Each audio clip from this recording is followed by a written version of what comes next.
How's it going, everybody? It's the CDH Warrior.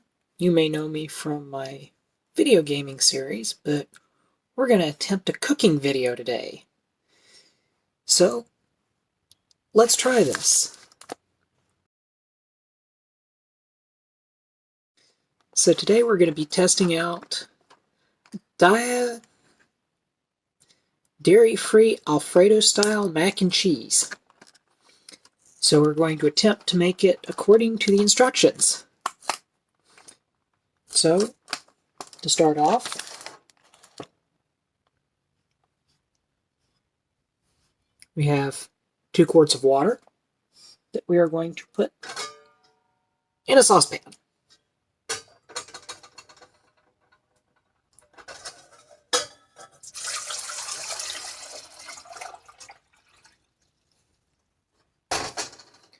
And we're going to get that boiling.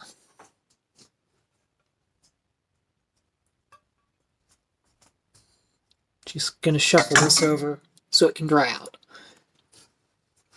So, I figured I'd explain while we're waiting on this to heat up the reason for my name, for my gamer name. I survived a birth defect called congenital diaphragmatic hernia, which left me with all of the scars that you see right now.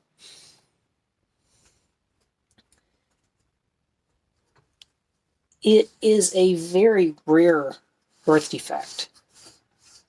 Well, rare in a manner of speaking. 1 in 2,500 infants are affected by this.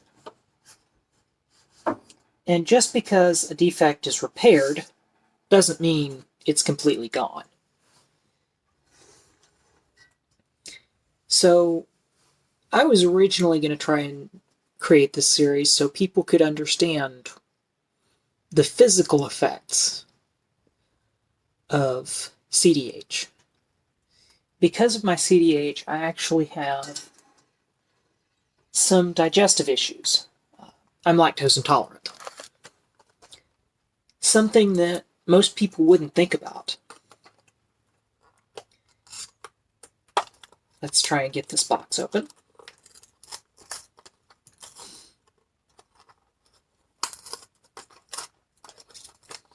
I hate these tab pieces. They never tear right. But a lot of people wonder, can you have a normal life after surviving a birth defect? And the answer is yes. I may not look like I'm doing well, but I survived. I have no idea why this is suddenly sounds like something's burning, but I know it's not.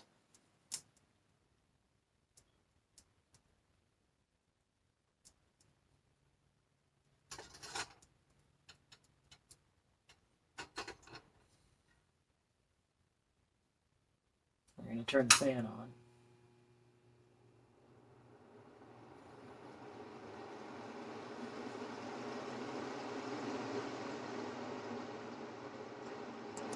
But it's one.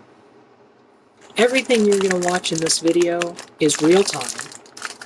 There's no cuts. There's no, hey, we're going to come back in a minute. This is completely unedited. So if we mess up, so be it. But right now, we're boiling roughly 2 quarts of water in a saucepan, or waiting for it to boil.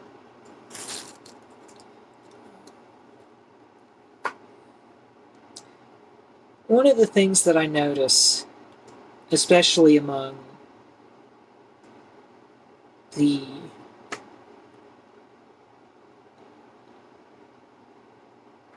in the grocery store, is people with food allergies, especially things like lactose intolerance, They didn't have a lot of options 10 years ago, but now we've got a good bit of options. There's coconut milk, almond milk. Excuse me 1 second.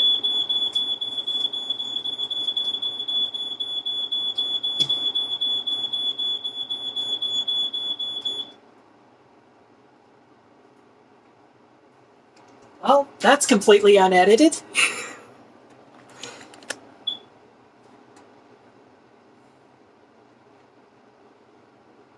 Apparently there was something on the burner that started to smoke, so that was the issue. Didn't intend to turn the light off. But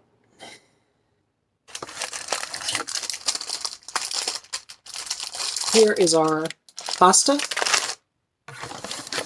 Here is our cheese sauce. This is going to be more of an Alfredo style sauce. Don't go off again. I've attempted similar cooking videos before with very little success. But it's one... We'll see how this one goes.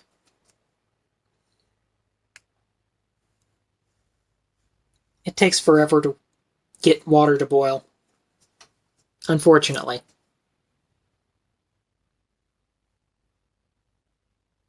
Oh, come on, you sounded like you were getting ready to boil a second ago.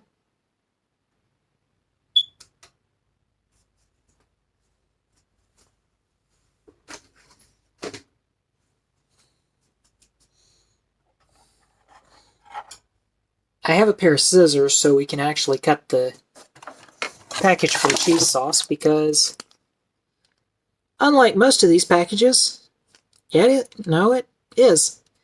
I should say it's not pre-scored. Yeah, it is.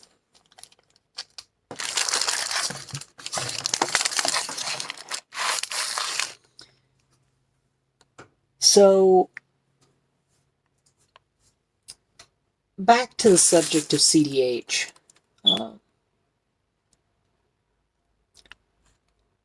For so many people, when they hear the word hernia, they assume it means, oh, you just had a hole somewhere. They patched it and you moved on. But that's not the case. In my case, I was born with a hole on my left side, as you can see from all of the scar tissue. This was the incision from where they placed the patch. And they also had to move my stomach out of my chest cavity, which most children with CDH are born with organs in their chest cavity. Most, not all.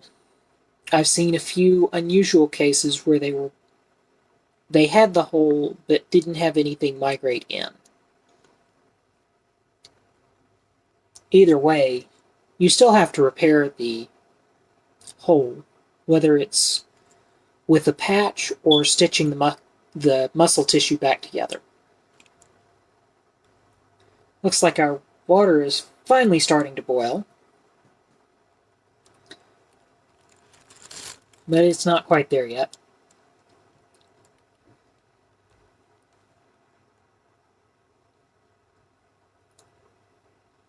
I find some of these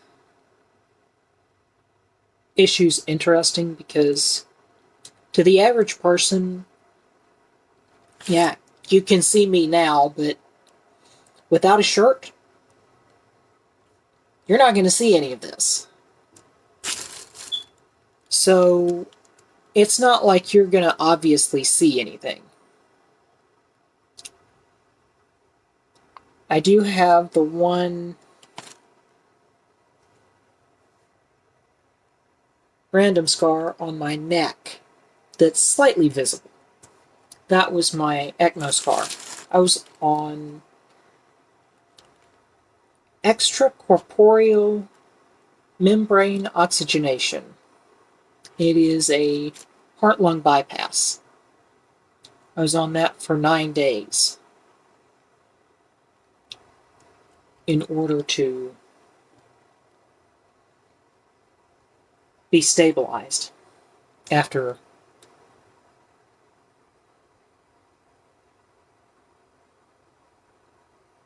I believe after the first surgery.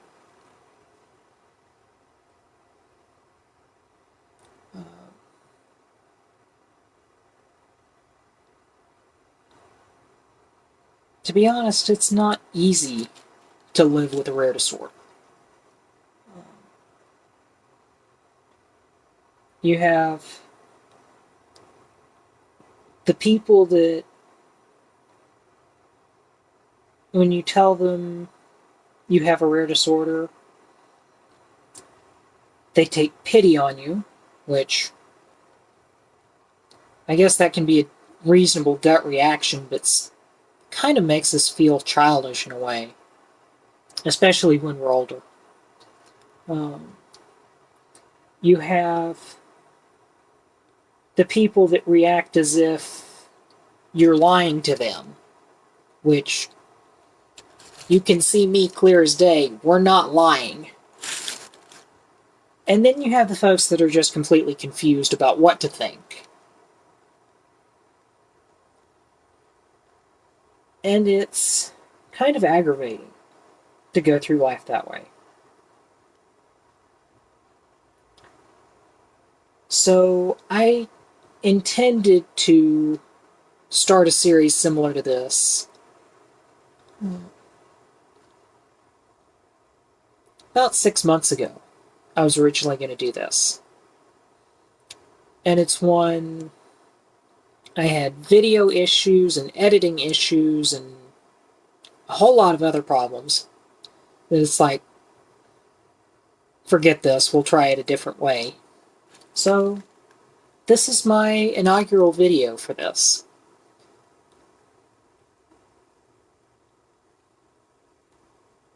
Okay, it looks like our water is almost boiling.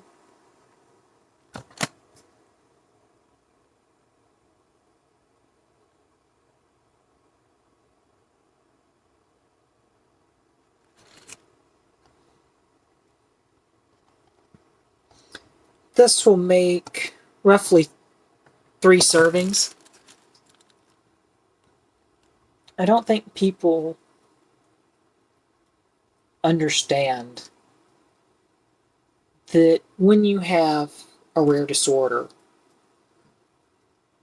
or something like in my case having CDH, most of us have a hard time gaining weight for a number of reasons. In my case, missing a third of my intestine leaves me unable to absorb specific nutrients. I'm lactose intolerant because of it. But it also means that we don't gain weight. I mean, I'm 26 years old, and I just happily managed to get back over 130 pounds. Okay, where's the tear strip in this?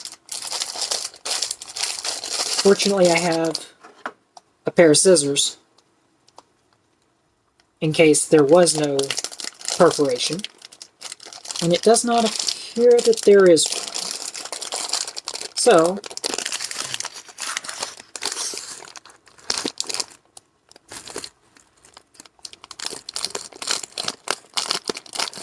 we're going to go ahead and cut the package.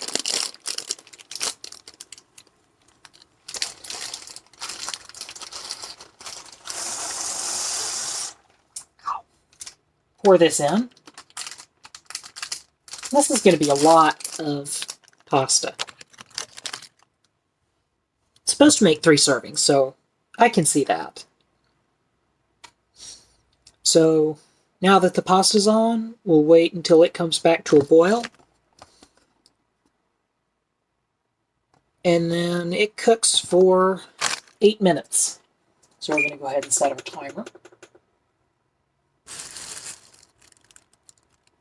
So outside of the realm of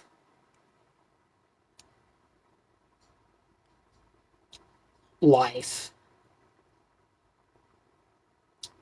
I often deal with the question of, can you live a normal life? Do you live a normal life? And I live as normal a life as possible. Yes, I have my restrictions, but they're manageable.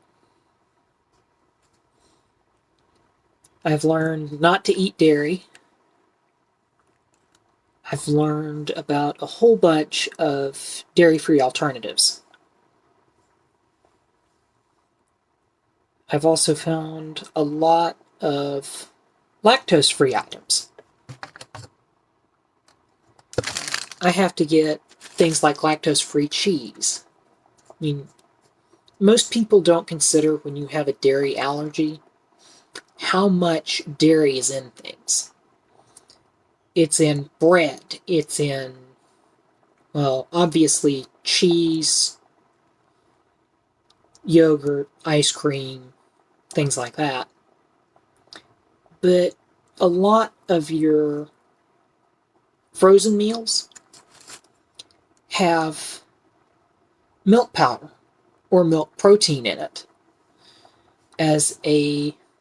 sometimes as a binding agent, sometimes it's used to make the shelf life last longer. Not so much to make it last longer, just so it actually can be frozen more shelf stable. But I have to read packages quite a bit.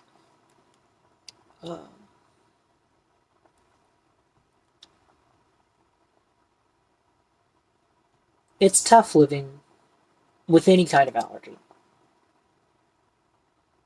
But you learn to live with it. I have learned that harder cheeses like certain Swiss, more aged cheese tends to have less lactose or none at all. Goat cheese tends to be lower in lactose, as is sheep cheese. So I can eat normal cheese, but it doesn't make it easy. I'm going to get a spoon, stir the pot. I'm going to move this over so you can actually see the pot.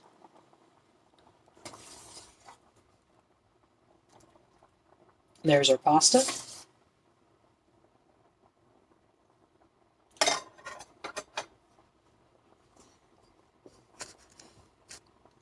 This is starting to look good.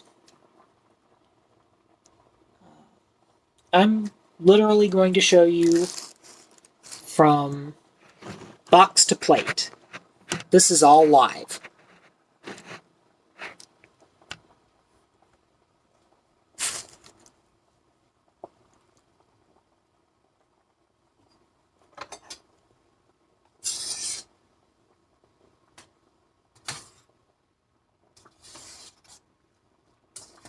I still don't understand why we need 2 quarts of water for a cup of pasta. Seems like overkill to me, but I didn't make the directions.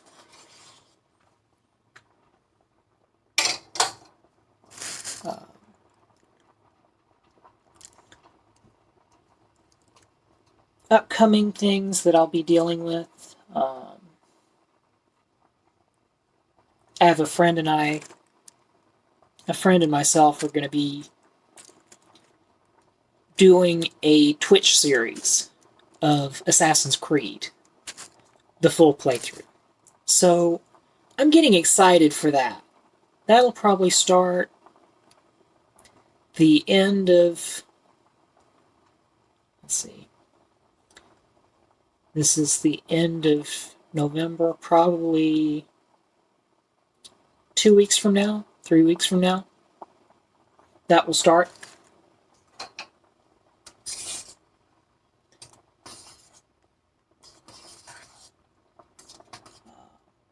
If you want to see a video of our antics and a sneak peek of what you're going to get, my friend and I did the first part of the original Spyro. If anyone remembers Spyro the Dragon. That was the series we did. Or that was our test video. To make sure everything would work. I'm excited to play Assassin's Creed. I'm excited to play not just the original, but I also recently found Assassin's Creed Syndicate, which is a game that is based in the late Victorian era, during the Industrial Age, when you started having steam trains, or coal-powered trains were really beginning to become a major thing.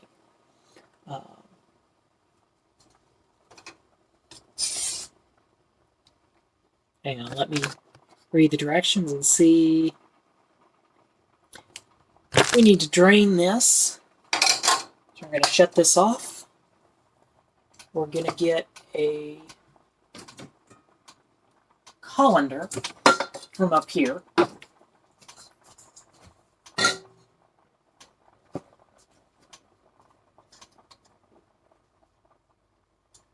I'm going to get a pot holder. You've got roughly a minute left.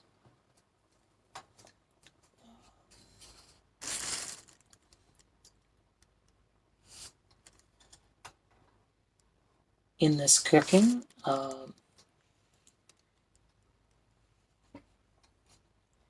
To be honest,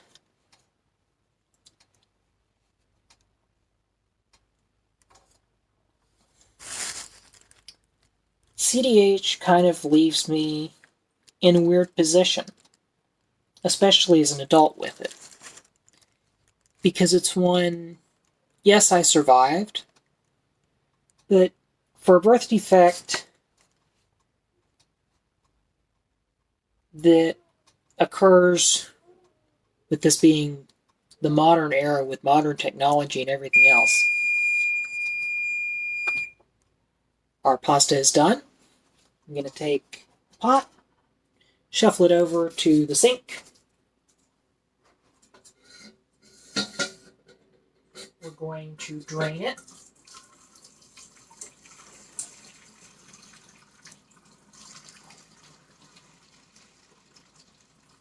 Get a steam facial from it.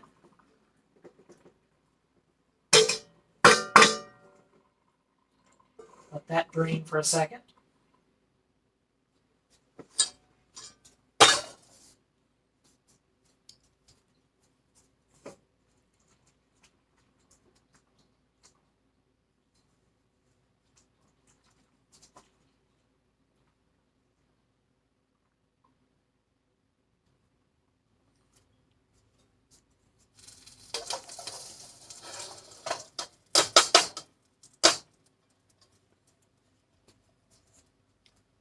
Colander back over. We just put the pasta back in the pot.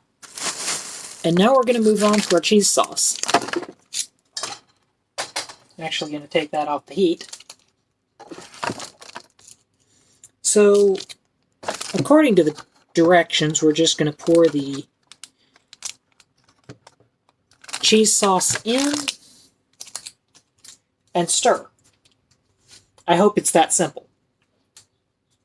Not that I can't cook, just that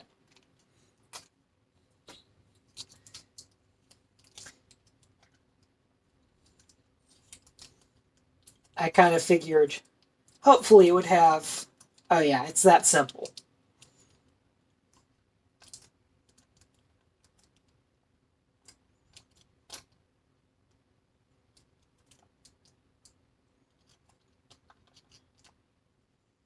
Sorry, I'm trying to get the cheese sauce in.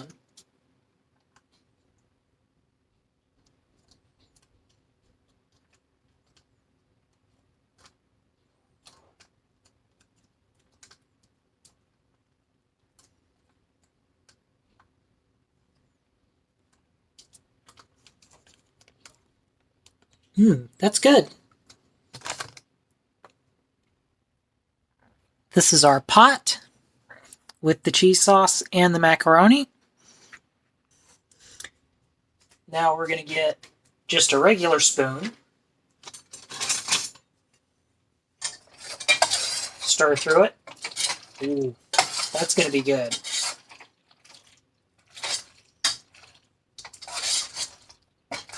It looks like a very creamy sauce, which is actually nice considering there's no cream in it.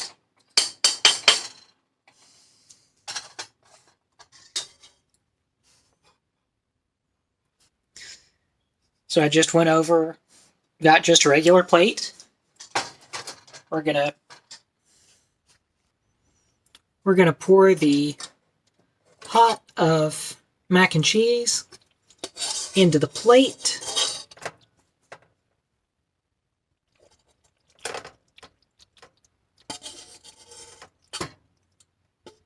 That looks good.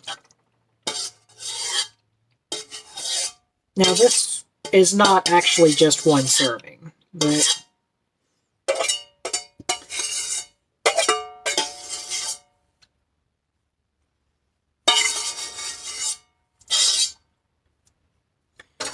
we're going to see how this is. That's pretty good.